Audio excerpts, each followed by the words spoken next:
Assalamualaikum warahmatullahi wabarakatuh.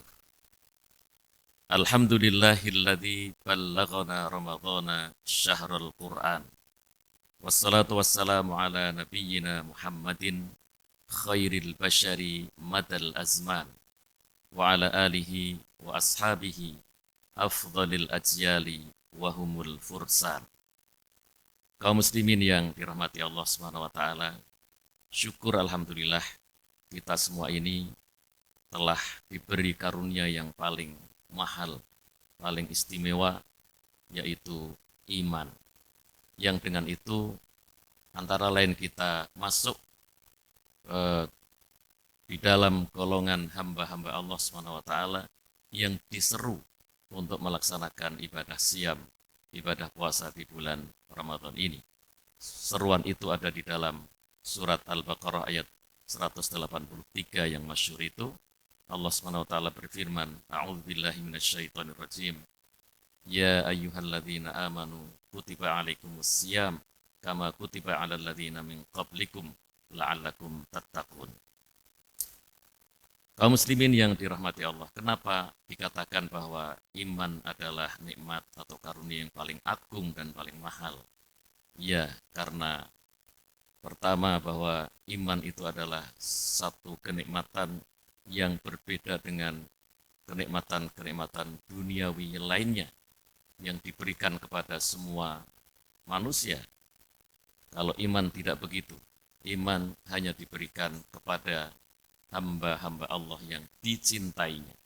Sebagaimana disebutkan dalam sebuah hadis, Innallaha yu'tid dunya man yuhibbu wa man la yuhib wala yu'til iman illa man yuhib. Au kama qala fil hadis. Kemudian yang kedua, para jamaah yang dirahmati Allah Subhanahu wa taala. Iman kenapa menjadi begitu penting? Karena dia menjadi syarat untuk diterimanya amal perbuatan manusia.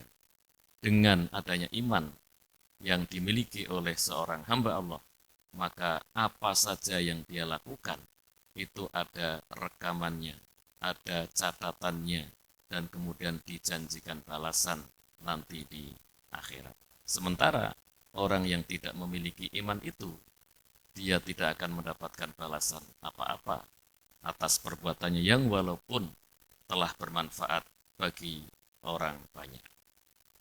Sementara sekali lagi orang yang punya iman itu, perbuatan apa saja, seremeh dan sekecil apapun yang dilakukan, itu terekam, itu tercatat, dan nanti ada imbalannya, ada balasannya di hadapan Allah Subhanahu wa Ta'ala. Apa misalnya? Misalnya sekedar senyum ketika ketemu dengan saudaranya, itu pun sudah dianggap sebagai sodakoh, dan sodakoh artinya ada pahalanya. Sekedar menyingkirkan duri dari jalan, beling, paku yang bisa mengganggu orang yang melewati jalan itu pun ada catatannya. Apalagi kemudian amal-amal yang besar seperti sodakoh, infak dengan harta yang banyak, atau ibadah yang puasa seperti ini yang kita lakukan ini semuanya tidak lepas dari catatan itu, dan kelak akan menuai pahalanya, menuai balasannya di sisi Allah Subhanahu wa Ta'ala. Sementara tidak demikian orang yang tidak mendapatkan iman itu. Seluruh amalannya, seluruh perbuatan baiknya itu kosong belaka, nihil belaka, tidak ada catatannya sama sekali, dan berarti tidak ada balasannya apa-apa. Setidaknya Allah menegaskan hal itu dalam dua ayat di dalam Al-Quranul Karim. Yang pertama di dalam surat Ibrahim ayat ke-18. Allah Subhanahu wa taala berfirman, A'udzu billahi minasyaitonir rajim. Mathalul ladzina kafaru bi rabbihim a'maluhum karamatin ishtaddat bihir rih fi yaumin 'asif la yaqdiruna mimma kasabu ala syai'. Dzalika huwa dhalalul ba'id. Perumpamaan orang-orang yang kufur dengan Rabb mereka, maka perbuatan baik mereka yang sekali lagi walaupun berguna membantu orang lain, tetapi semua itu karomatin, seperti abu.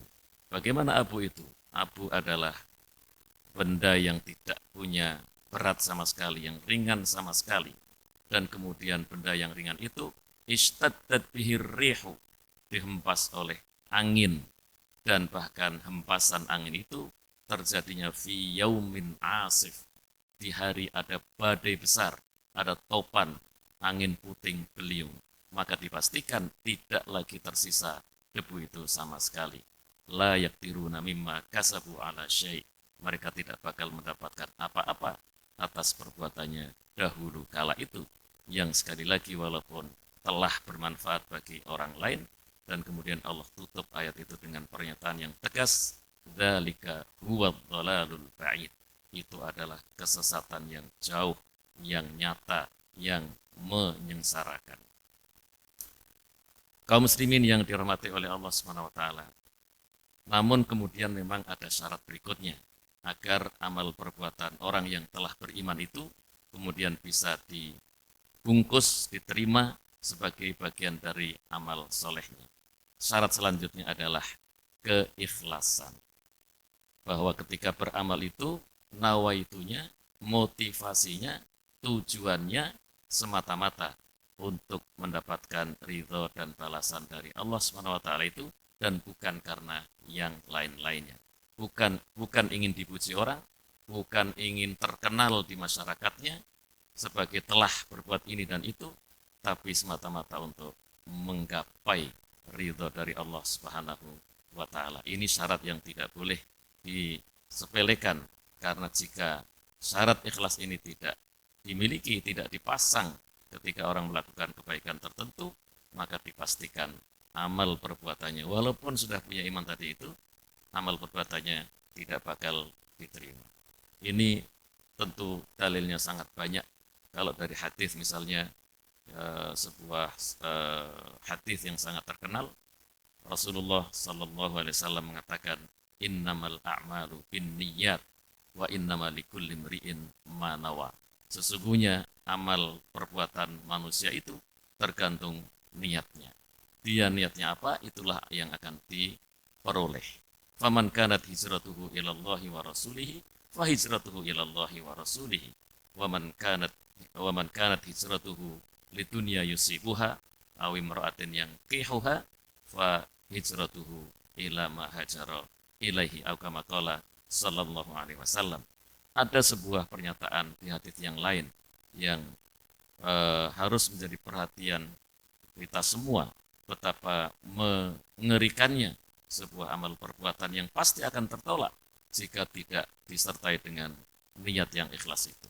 Dikatakan dalam hadis itu bahwa kelak nanti yang akan pertama-tama di hari penghitungan amal perbuatan manusia itu ada 3 orang.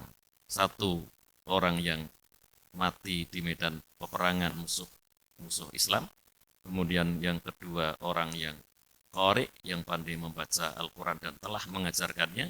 Dan yang ketiga orang kaya, orang yang berpunya, orang yang punya harta dan telah berinfak ke sana kemari.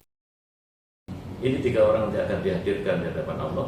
Kemudian ditunjukkan kenikmatan-kenikmatan Allah yang telah diberikan kepada mereka. Lalu ditanyakan kepada mereka tentang apa yang telah mereka lakukan sebagai rasa syukur terhadap kenikmatan-kenikmatan itu. Kemudian orang yang mati di medan perang itu mengatakan, saya telah berperang di jalanmu ya Allah, dan aku mati di medan pertempuran, aku mati syahid. Yang kedua mengatakan, saya telah belajar Al-Quran dan mengajarkan ilmu.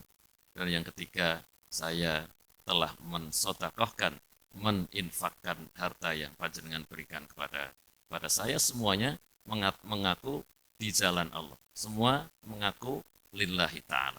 Tapi ketiga-tiganya dibantah oleh Allah SWT dengan dikatakan, kadzabta, kamu dusta.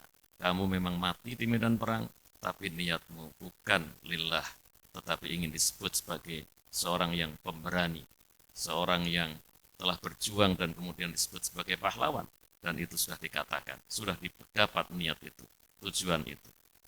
Yang kedua, memang kamu telah mengajarkan Al-Quran, tetapi niatmu, landasanmu, tujuanmu hanya ingin disebut, dikenal oleh masyarakat sebagai seorang qari, orang yang pandai membaca Al-Quran dan mengajarkannya.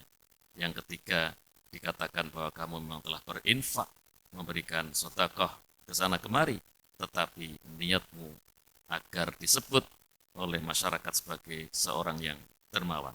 Semuanya tidak diterima amalannya karena motivasinya yang bukan lillah, tetapi karena riya atau sum'ah tadi itu. Kemudian satu syarat lagi yang juga sangat penting, sangat mendasar, sangat prinsip adalah bahwa amal yang dilakukan itu harus sesuai dengan tuntunan yang ada sebagaimana yang diajarkan di dalam Al-Quran dan As-Sunnah. Ketika orang telah beramal, landasannya iman, niatnya juga lillah 100%, tetapi kalau tata caranya berbeda dengan apa yang ada di dalam syariah itu, maka itu juga akan tertolak dan tidak akan bisa diterima. Sebuah contoh yang ekstrim dan jelas misalnya, puasa yang sedang kita kerjakan ini tuntunan syar'inya adalah bahwa puasa itu start dari terbit fajar sampai terbenam matahari.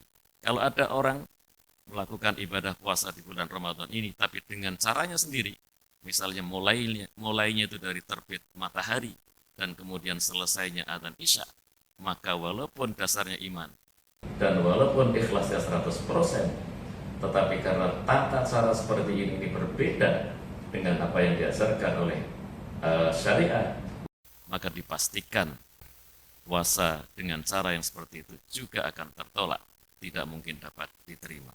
Inilah kaum muslimin yang dirahmati oleh Allah Subhanahu wa taala, 3 syarat yang harus ada di dalam setiap amal perbuatan yang dilakukan oleh seseorang agar kemudian amal perbuatan itu bisa dianggap sah dan kemudian diterima di sisi Allah Subhanahu wa taala dan kelak berarti akan mendapatkannya hasilnya, balasannya. Mudah-mudahan Allah Subhanahu wa taala bisa terus menjaga dan menguatkan iman kita ini, dan kemudian keikhlasannya juga harus kita upayakan terus-menerus agar terus juga terjaga, tidak sampai terciprati oleh debu-debu riak tadi itu, dan kemudian mengikuti tuntunan ini harus diperhatikan, dan ini berarti menuntut kita untuk terus belajar dan belajar agar seluruh amal yang dilakukan itu bisa sesuai seperti apa yang dituntunkan di dalam agama. Iman tadi sifatnya given, sudah kita diberi secara cuma-cuma oleh Allah SWT dengan dasar bahwa Allah telah mencintai kita. Tapi yang kedua ini belum given. Ikhlas harus diupayakan, dan kemudian mengikuti tuntunan itu harus diupayakan dengan terus thalabul ilmi. Demikian yang bisa disampaikan dalam kesempatan yang singkat ini. Mudah-mudahan ada manfaatnya untuk kita semua. Wabillahi taufiq wal hidayah. Wassalamualaikum warahmatullahi wabarakatuh.